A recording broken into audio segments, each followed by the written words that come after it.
नमस्कार. श्री स्वामी समर्थ. श्री स्वामी समर्थ महाराजांच्या कृपेने तुमच्या आयुष्यात येणारी सर्व संकटे दुःखे दूर होत हीच महाराजांचरणी प्रार्थना. आपण दररोज देवपूजा करतो, सर्व स्तोत्र मंत्र म्हणतो, पण आपल्या कुलदेवीलाच आपण विसरतो.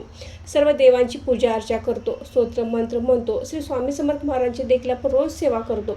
ज्याप्रमाणे आपण श्री स्वामी समर्थ महाराजांची सेवा करतो त्याचप्रमाणे आपण आपल्या कुलदेवीची देखील नित्य सेवा करणे आवश्यक आहे. कुलदेवी ही आपल्या कुळाचे रक्षण करत असते, आपल्या कुळाचा उद्धार करत असते. त्यामुळे कुलदेवीला आपण विसरून चालणार नाही, तर कुलदेवीची नित्य सेवा आपल्या घरात झालीच पाहिजे.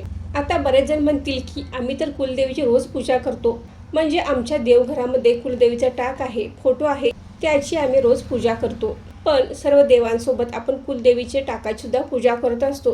परंतु काही विशेष उपासना सेवा करणे आवश्यक आहे, मंत्र स्तोत्र म्हणणे आवश्यक आहे, तरच आपल्या कुलदेवीचा अखंड आशीर्वाद आपल्या कुटुंबावर राहत असतो. तर मैत्रिणींनो, नित्य सेवेमध्ये कुलदेवीची कोणती सेवा करणे आवश्यक आहे हे जाणून घेण्यासाठी हा व्हिडिओ शेवटपर्यंत नक्की बघा. नमस्कार मैत्रिणींनो, मी सारिका भक्ती विश्वमध्ये तुमचे मनापासून स्वागत करते. प्रत्येक कुळाची कोणती ना कोणती कुलदेवी असतेच. महाराष्ट्रातील 3.5 शक्तिपीठापैकी एक कुलदेवी ही प्रत्येकाची असतेच. बऱ्याच जणांची कुलदेवी ही एकविराई, काळूबाई, बनशंकरी या सुद्धा कुलदेवी आहेत. तर आपल्या कुळानुसार, वंश परंपरेनुसार जी कुलदेवी आहे त्याची उपासना सेवा आपल्या घरामध्ये नित्य होणे आवश्यक आहे. बऱ्याच जणांच्याकडून कुलदेवीची उपासना नित्य होत नाही. काही जण लग्न समारंभ असेल, काही विशेष कारणासाठीच कुलदेवीची उपासना करतात, कुलदेवीचा मानसन्मान करतात, दर्शन घेतात, परंतु इतर वेळी कुलदेवीला विसरून जातात. अगदी सहज फिरायला गेल्यासारखे आपण कुलदेवीला जाऊन येतो, परंतु आपल्या कुलदेवीला जाताना तिचा मानसन्मान करणे आवश्यक आहे, तिचे व्यवस्थितपणे दर्शन घेणे आवश्यक आहे आणि त्यानंतर घरी आल्यानंतर देखील तिची नित्यसेवा होणे आवश्यक आहे. 90% लोक इथे चुकतात. त्यांना आपली कुलदेवीच माहीत नसते आणि तिची उपासना काय करायची आहे, तिचा मंत्रजाप काय करायचा आहे किंवा तिची नित्यसेवा काय करायची हेच माहीत नसते.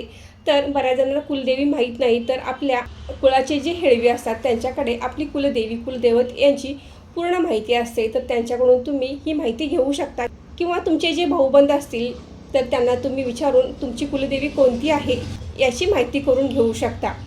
तुम्हाला तुमची जर कुलदेवी माहिती असेल तर तिचा टाक, फोटो घरामध्ये असणे आवश्यक आहे आणि लग्न समारंभ किंवा इतर काही विशेष प्रसंगी तिचा कुळाचार मानसन्मान करणे आवश्यक आहे. त्याचबरोबर नवरात्रीमध्ये देखील तिचा मानसन्मान करणे आवश्यक आहे, सेवा करणे आवश्यक आहे.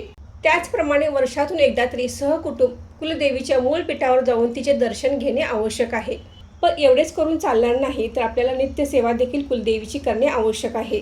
रोज आपण देवपूजा करताना कुलदेवीच्या टाकाची पूजा करतो, त्याचबरोबर आपल्याकडून नित्यसेवा देखील होणे आवश्यक आहे. तर यामध्ये आपण दुर्गा सप्तशती ग्रंथाचे पारायण करू शकतो. आता हे पारायण कसे करायचे, तर आपल्याला रोज 2 अध्याय वाचायचे आहेत आणि 7 दिवसामध्ये तुमचे एक पारायण पूर्ण होईल. अशा पद्धतीने तुम्ही दुर्गा सप्तशती ग्रंथाचे आठवड्यातून एक पारायण करू शकता. आता बरेच जण म्हणतील की आम्हाला इतका वेळ नसतो, आम्ही रोज वाचन कसे करणार, तर आठवड्यातून एकदा तुम्ही मंगळवारी किंवा शुक्रवारी दुर्गा सप्तशती ग्रंथाचे एक पारायण करू शकता.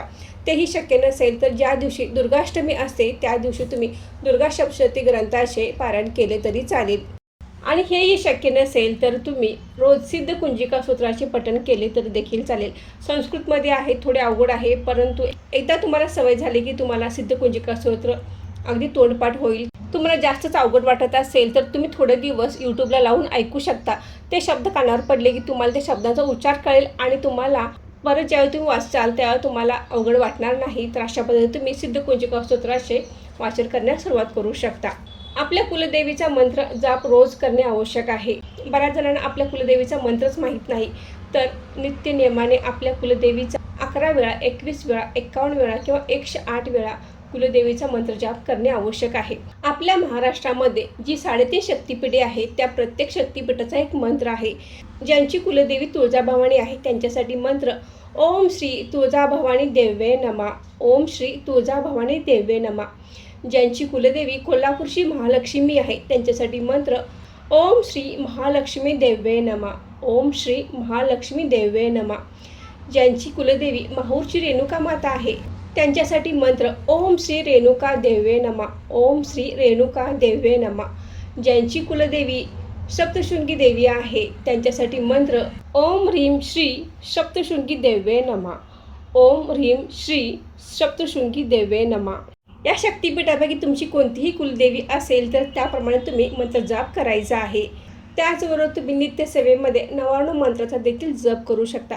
ओम आय ह्रीं क्लीं चामुंडाय विच्छे या मंत्रामध्ये महाकाली, महालक्ष्मी, महासरस्वती, राजराजेश्वरी यांचा उल्लेख आहे. त्यामुळे तुम्ही 99 मंत्राचा देखील जप करू शकता. यापेक्षा तुमची कुलदेवी जर वेगळी असेल तर त्या कुलदेवीचा तो मंत्र तुम्ही जाणून घ्या आणि तो मंत्र जाप तुमच्या नित्यसेवेमध्ये करू शकता.